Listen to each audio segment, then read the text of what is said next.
코로나19라는 이 초유의 사태로 인하여서 얼마나 근심과 걱정들이 많으십니까? 더 이상 추적 관리가 어려운 단계에 접어들었습니다.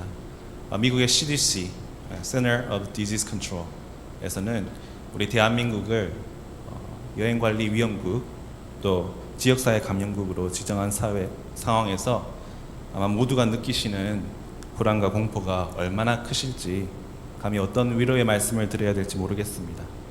그저 드릴 수 있는 말은 그저 임마누엘, 우리 하나님의 함께하심에 기대어 볼 뿐입니다. 그러나 분명한 것은 우리는 이럴 때일수록 더욱더 언행을 조심해야 한다는 것입니다.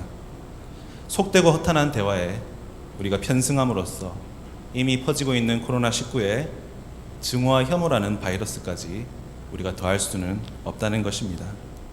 요즘 유튜브에 이번 코로나19가 개신교를 탄압하는 중국 정부를 하나님이 심판하시는 것이며, 또 이제 국내 확산을 두고서는 이 역시 신천지를 하나님이 심판하시는 것이며, 이른바 이런 요지의 코로나 설교가 유튜브에서 횡행하고 있습니다. 물론 반사회적이며 반교회적이며 반국가적인 사이비 집단인 신천지를 두둔할 생각은 추호도 없습니다. 오히려 예배 취소와 모임 취소, 그리고 각종 안전위생 수칙을 강조하고 엄수하며 대응에 고심하고 애쓰고 있는 우리 교계의 입장에서 볼 때 일반 교회 내에 침투하여서 포교 활동을 하는 이 신천지의 특성상 이번 사태는 더더욱 우려스럽지 않을 수가 없습니다. 그러나 여러분, 만약 이번처럼 전파 경로가 신천지가 아니었다면, 오히려 사스 때 싱가포르의 경우처럼 감염 경로가 교회 감염이었다면 그때는 우리가 뭐라 말할 것입니까? 그러므로 우리는 하나님의 뜻, 하나님의 심판을 우리가 함부로 경솔하게 거론하며 단정 지을 수 있는 것이 아니란 사실을 분명히 인지하셔야 할 것입니다. 우리는 정치적인 아젠다에 편승하여서 사회 불안을 조장하는 일에 우리 믿는 성도들까지 편승해서는 안 될 것입니다. 지금은 입을 닫고 대신 마음을 열어야 할 때입니다. 이럴 때일수록 우리는 더욱더 나라와 민족과 우리 열방을 품고 기도해야 할 때인 줄로 믿습니다. 지금이야말로 교회에 주신 본분, 세상의 빛과 소금과 소망과 피난처의 역할을 감당해야 할 때입니다. 기억하시길 바랍니다. 교회는 세상 밖이 아니라 세상 안의 구원의 방주입니다. 오늘 저희들에게 허락되어진 이 본문 말씀을 이해하기 위해서는 그 직전의 사건인 변화산 사건을 먼저 주지해야 할 필요가 있습니다. 변화산 사건은 늘 그랬듯 그날도 우리 주님께서 12제자들 중에서도 특별히 3명의 제자들, 베드로, 야고보, 요한을 데리고 높은 산 위로 올라가십니다.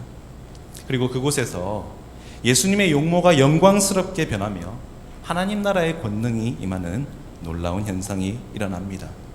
그와 동시에 예수님 옆에 선 인물들이 있었으니 바로 구약의 모세와 엘리야였습니다. 이 순간이 얼마나 황홀했던지, 그리고 또 좋았던지 베드로가 예수님께 말하기를 여기가 좋사오니 여기에 초막을 짓게 하여 주옵소서.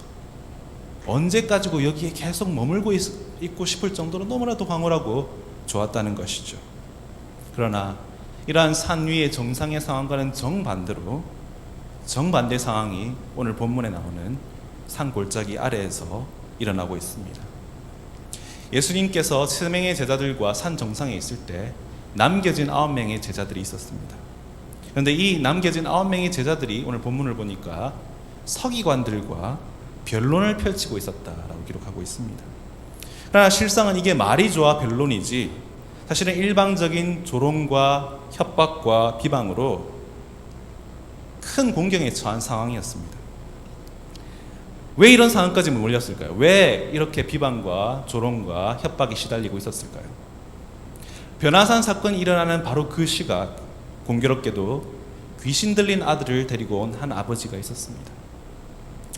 물론 찾아오기는 예수님을 찾아왔지만 우리가 알다시피 예수님은 산 정상에 계시죠. 예수님은 부재 중이십니다.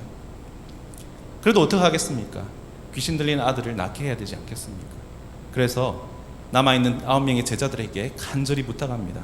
그리고 그 부탁을 받아들여 9명의 제자들은 열과 성을 다하여서 이 아들에게서 귀신을 쫓아내기 위해 애를 쓰고 노력을 합니다만, 우리가 본문에서 보다시피 역부족이고 실패하고 있는 상황입니다. 이런 상황 가운데 점점 모인 무리가 많아지고 있었습니다. 그리고 때마침 그 모인 무리 중에서는 평소에도 예수님과 제자들을 탐탁치 않게 여겼던 서기관들이 있었습니다. 그리고 이 모든 상황을 기다렸다는 듯이 제자들을 조롱하고 비방하고, 이런 분위기 속에서 모인 큰 무리도 이런 서기관들에 동조하는 상황이었습니다. 어떤 분위기였을까요? 그 대단하다는 예수의 제자들도 별 게 없네. 제자를 보면 스승을 안다고, 너희가 능력이 없으니 너희의 스승도 능력이 없겠구나. 너희가 가짜니 너희의 스승도 가짜겠구나. 여러분, 뭔가 아주 익숙한 상황이 아닙니까? 예수 믿는다더니 별로 딱히 별 것 없네. 코로나19가 무섭긴 너네도 마찬가지겠지. 이 상황에 대해서 너희가 할 수 있는 게 뭐가 있어? 오늘 여기에 오시기까지도 얼마나 힘든 상황들이 있으셨습니까? 무슨 이런 시국에, 이런 엄중한 시기에 모여서 예배를 드린다니, 교회를 간다니, 너희가 신천지와 다를 게 무엇이냐? 교회를 향해서도 예외 없는 이런 세상의 비난과 따가운 시선에도 불구하고, 그리고 코로나19라는 우리가 실질적으로 아무것도 할 수 없다는 이런 무력감 중에서도, 그러함에도 불구하고 이런 혼미함 속에서도 이 자리, 이때 예배 현장에 나오신 우리 성도님들께 진심으로 감사를 드립니다. 하나님 살아계심과 그 백성을 지키심을 이 시간 이곳에서 우리가 예배함으로 증명하고 있는 줄로 믿습니다. 15절 말씀입니다. 온 무리가 곧 예수를 보고 심히 놀라며 달려와 문안하거늘. 제자들을 몰아붙이며 그 스승이신 예수님까지 비방하던 무리가 상당히 무안하고 뻘쭘한 상황이 벌어집니다. 막상 예수님께서 오신 것을 보고는 어떻게 하고 있다고 기록하고 있습니까? Greetings, welcoming. 마치 언제 그랬냐는 듯이, 언제 뒷담화를 했다느냐는 듯이 예수님께서 오시니까 반갑게 맞이합니다. 그러나 진심으로 너무나도 애타게 오신 예수님을 기다렸던 사람들은 따로 있겠죠. 바로 9명의 제자들이었을 것입니다. 너무나도 예수님이 반가웠을 것입니다. 제자들도 군중들도 예상하지 못한 타이밍에 주님께서 나타나신 것처럼, 우리 역시도 주님께서 언제 오실지 모르지만 분명한 것은 우리 주님은 우리가 가장 주님을 필요하는 그 순간 우리에게 오신다는 사실입니다. 그러므로 믿으시기 바랍니다. 우리의 필요한 때에 예외 없이 우리 주님은 오십니다. 16절 말씀입니다. 예수님께서 물으십니다. 너희가 무엇을 저희와 변론하느냐? 물으시기는 제자들에게 물으셨는데 제자들이 창피했던지 아무 말 하지 못합니다. 그랬더니 참지 못하고 무리 중에 있었던 귀신 들린 아이를 둔 아버지가 나서서 간청을 합니다. 17절 말씀입니다. 선생님, 벙어리 귀신 들린 내 아들을 선생님께 데려왔나이다. 계속해서 18절 말씀입니다. 귀신이 어디서든지 저를 잡으면 거꾸러져 거품을 흘리며 이를 갈며 그리고 파리하여 가는지라. 내가 선생의 제자들에게 내어 쫓아달라 하였으나 저희가 능히 하지 못하더이다. 제자들의 입장에서 참으로 창피하고 부끄러운 상황입니다. 왜냐면요, 그리 오래전의 일도 아니었습니다. 예수님께서 제자들을 둘씩 짝을 지어서 파송하시면서 더러운 귀신을 제어할 수 있는 권능을 주시고 실제로 많은 귀신을 쫓아내며 많은 병자들에게 기름을 발라 고친 일이 그리 오래전의 일이 아니었습니다. 아직까지도 이 제자들의 기억에 생생한 일이었습니다. 그들이 이 일들을 행한 후에 주님께 기뻐 돌아와서 주님께 주여 우리가 주의 이름으로 귀신들도 우리에게 항복하더이다 라고 보고했던 게 엊그제 같았습니다.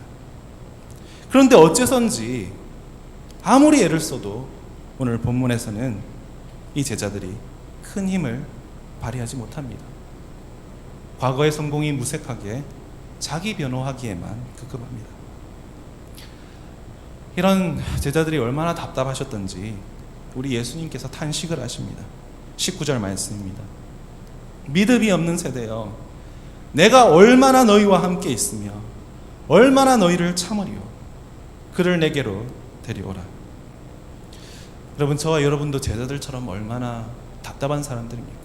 얼마나 믿음 없는 사람들입니까? 얼마나 믿음 없음으로 인하여서 무기력하며 무능력한 모습을 보이며 살아왔습니까? 얼마나 우리도 귀신 들린 아이의 부모에게 그랬던 것처럼, 제자들이 그랬던 것처럼 우리의 도움을 간절히 원하는 세상에 아무것도 하지 못하는 실망스러운 모습을 보여왔습니까? 아이의 부모가 귀신 들린 아이를 예수님 앞으로 데려옵니다. 그런데 예수를 보고 이 아이가 이전보다 훨씬 더 심하게 경련을 일으키면서 땅에 엎드려져 구르며 거품을 흘립니다. 21절입니다. 예수께서 그 아비에게 물으시되 언제부터 이렇게 되었느냐 하시니 가로되 어릴 때부터니이다. 언제부터 이렇게 됐다고 하죠? 어릴 때부터라고 합니다. 그럼 본인이 아픈 것보다 더 아픈 것이 자녀가 아픈 것일 겁니다. 부모의 마음이 얼마나 아팠을까요? 어릴 때부터 어디에 뛰어들었다라고 기록하고 있습니까? 물과 불에 뛰어들었다고 합니다. 죽을 수도 있는 어려움 속에 이 아이가 스스로 몸을 던졌다는 것이죠. 이런 아이를 어릴 때부터 키운다는 것이 얼마나 힘들었겠습니까? 많은 사람들이 육아가 힘들다고 하지만 이런 아이를 키우는 것만큼 힘들까요? 한시도 눈을 뗄 수가 없습니다. 늘 곁에 주시하며 이 아이를 지켜야만 했습니다. 온갖 위험에서부터. 이런 아이를 키운다는 것, 도저히 생업에 종사하면서 이런 육아를 할 수 있었을까? 라는 생각이 들 정도로 힘든 시간이었을 것입니다. 그런데요, 이런 아이를 키우는 것도 힘들었겠지만 그에 더해서 귀신 들린 아이의 부모라는 사회와 마을과 사람들의 손가락질과 냉대를 받는 것 또한 너무나도 힘든 일이었을 것입니다. 그랬기 때문에 자연스럽게 당연히 이 부모는 주님께 절박함과 간절함으로 사정합니다. 본문 22절입니다. 무엇을 하실 수 있거든, if anything's possible, 무엇을 하실 수 있거든 우리를 불쌍히 여기사 도와주옵소서. 무슨 말입니까? 무엇이든 좋으니, 완전히는 바라지도 않으니 그게 무엇이든 조금이라도 할 수 있는 만큼이라도 도와주십시오 라는 것입니다. 그런데 이 요청에, 이 간절한 요청에 우리 주님께서 아주 단호히 꾸짖으십니다. 23절 말씀입니다. 할 수 있거든이 무슨 말이냐? 믿는 자에게는 능치 못할 일이 없느니라. 아버지의 요청에 하실 수 있거든은 무엇을 내포하고 있습니까? 할 수 없으실 수도 있다는 회의감을 내포하고 있는 것입니다. 사실 그런 이 아버지의 심정을 우리가 나무랄 수만은 없습니다. 왜 그렇습니까? 그동안 이 아버지가 물과 불에 뛰어드는, 스스로 위험에 빠뜨리는 이 아이를 낳게 하기 위해서 얼마나 많은 발걸음을 했겠습니까? 얼마나 많은 희망 고문과 얼마나 많은 실망감을 경험해 왔겠습니까? 헛걸음을 할 때마다 얼마나 회의감과 의구심이 늘어만 갔겠습니까? 하지만 우리 주님은 오늘 본문 말씀처럼 분명하게 말씀하십니다. 문제는 내가 할 수 있느냐 없느냐에 달린 것이 아니라 내가 할 수 있다고 네가 믿느냐 안 믿느냐에 달려있다. 믿음은 하나님께서 특정한 무언가를 하실 수 있다고 믿는 것이 믿음이 아닙니다. 믿음은 우리 하나님께서는 그 어떤 일도 능치 못하심이 없다고 믿는 것이 믿음인 줄로 믿습니다. 이 꾸짖음에 놀란 아버지가 24절에 이렇게 고백하고 있습니다. 곧 그 아이의 아비가 소리를 질러 가로되 내가 믿나이다. 나의 믿음 없는 것을 도와주소서 하더라. 너무나도 찡한 고백입니다. 그리고 너무나도 솔직한 고백입니다. 부족한 믿음일지는 모르겠습니다. 그러나 이 믿음은 진짜 믿음입니다. 가짜 믿음과 비교할 수 없는 믿음입니다. 우리도 마찬가지입니다. 믿음이란 것은요, 내가 있다고 스스로 자화자찬하는 것이 믿음이 아닙니다. 믿음은 솔직하게 우리의 믿음 없음을 고백하며 믿음 주시도록 구하는 것이야말로 진짜 믿음입니다. 누가복음 17장 5절 말씀입니다. 사도들이 주께 여짜오되 우리에게 믿음을 더하소서 하니. 누가복음을 보시면요, 17장 이전에는 계속해서 예수님의 12제자들을 제자들로 부르고 계십니다. 그런데 17장 5절에 처음으로 우리 주님께서는 제자들을 뭐라고 부르고 계십니까? 사도라고 부르고 계십니다. 제자들이 자신의 이 믿음 연약함을 고백하면서 주여 우리에게 믿음을 더하여 주옵소서라고 간구하니까 그때서야 처음으로 성경이 이 제자들을 사도라는 영광스러운 호칭으로 불러주시고 인정하신 것을 우리는 확인하게 됩니다. 여러분, 주님께서 가장 기뻐하는 기도는 바로 이런 기도의 제목인 줄로 믿습니다. 믿음을 구하는 기도야말로 하나님이 진정 기뻐하시는 믿음의 기도의 제목인 줄로 믿습니다. 25절 말씀입니다. 예수님께서 무리에 달려 모이는 것을 보시고 그 더러운 귀신을 꾸짖어 가라사대 벙어리 되고 귀먹은 귀신아 내가 내게 명하노니 그 아이에게서 나오고 다시 들어가지 말라 하시매. 우리 주님은 어떤 분이십니까? 말씀으로 바람을 잠잠케 하시고 바다를 잠잠케 하시는 분이십니다. 그런 주님께서 더러운 귀신을 꾸짖어 명하십니다. 그런데 우리가 여기서 눈여겨보셔야 할 것은 이것입니다. 귀신이 물론 당연히 주님께서 명하셨기 때문에 나가시기는 나가셨어요. 그런데 나가긴 나갔습니다. 그런데 이 귀신이 나가긴 나가되 순순히 나가지는 않습니다. 26절 말씀입니다. 귀신이 소리 지르며 아이로 심히 경련을 일으키게 하고 나가니 그 아이가 죽은 것 같이 되어 많은 사람이 말하기를 죽었다 하나. 최후의 발악으로 심한 경련을 일으킵니다. 얼마나 격렬한 경련을 일으켰던지 주위의 그 모인 무리의 모든 사람들이 그 경련 이후에 이 아이가 죽은 것으로 생각할 정도로 심하게 그 안에 있던 귀신이 발악을 합니다.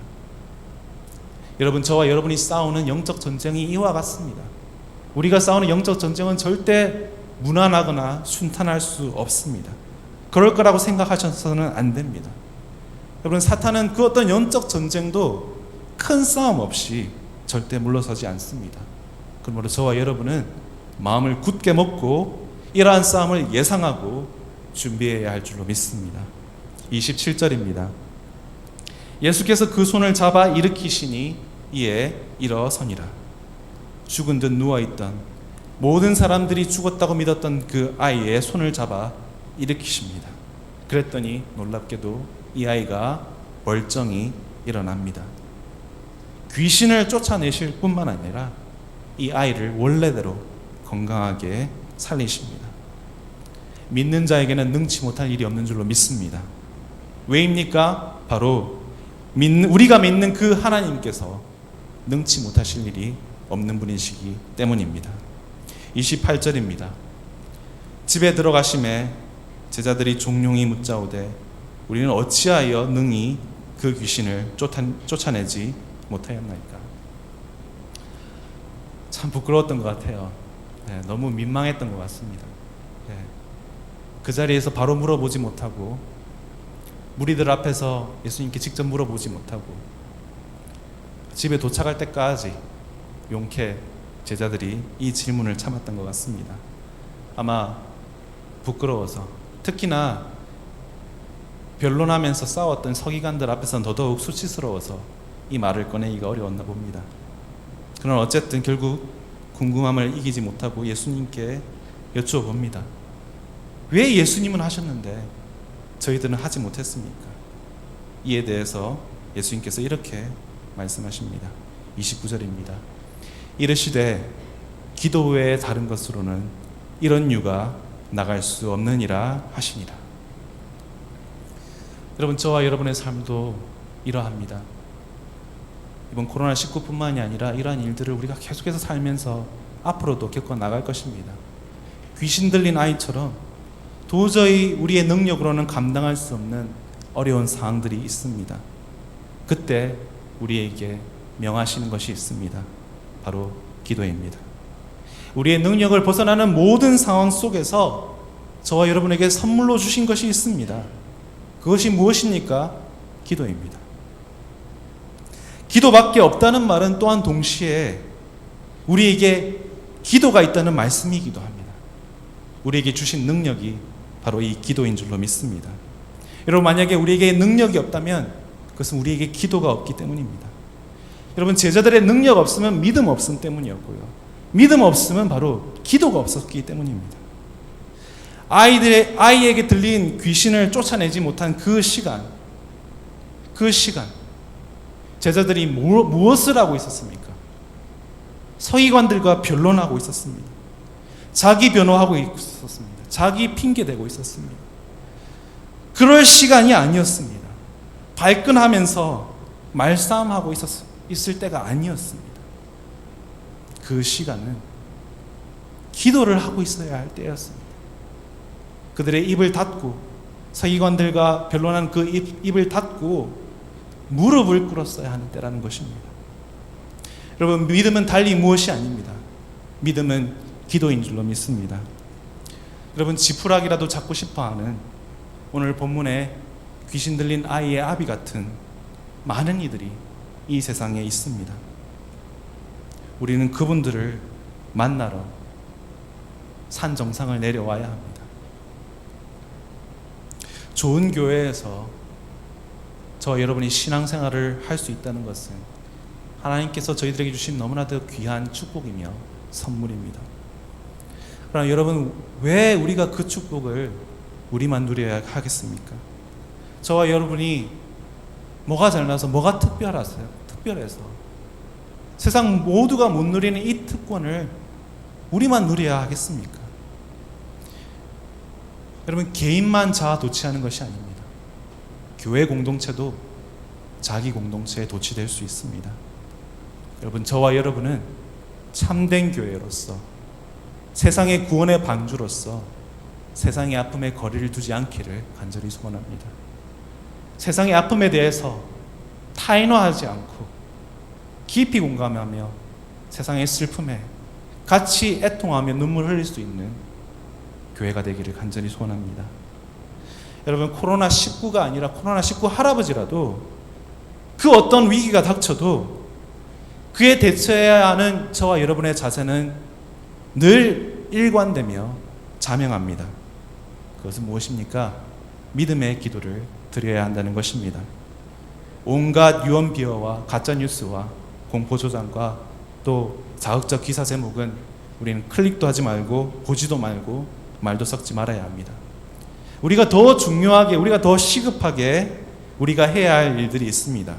그것은 코로나19로 인하여서 사회 곳곳에서 수고하시는 우리 의료 관계자분들과 또 사회 안전망 부분에 종사하시는 분들을 위하여서 우리가 중보함으로 기도해야 할 줄로 믿습니다. 여러분, 국가 위기 상황에 우리 교회가 앞장서 정부의 가이드라인에 충실히 철저히 협조해야 합니다. 저는 모르겠습니다.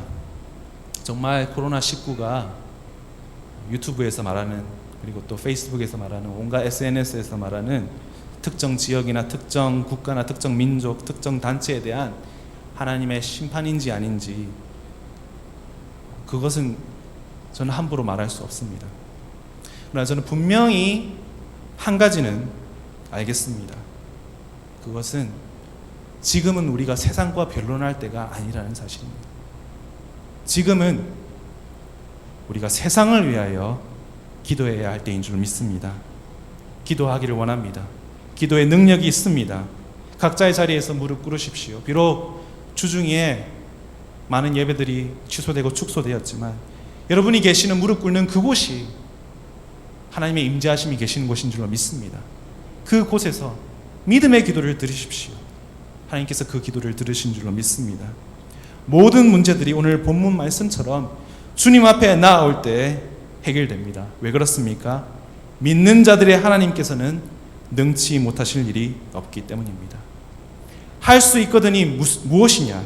믿는 자에게는 능치 못할 일이 없느니라. 아멘. 함께 기도하겠습니다.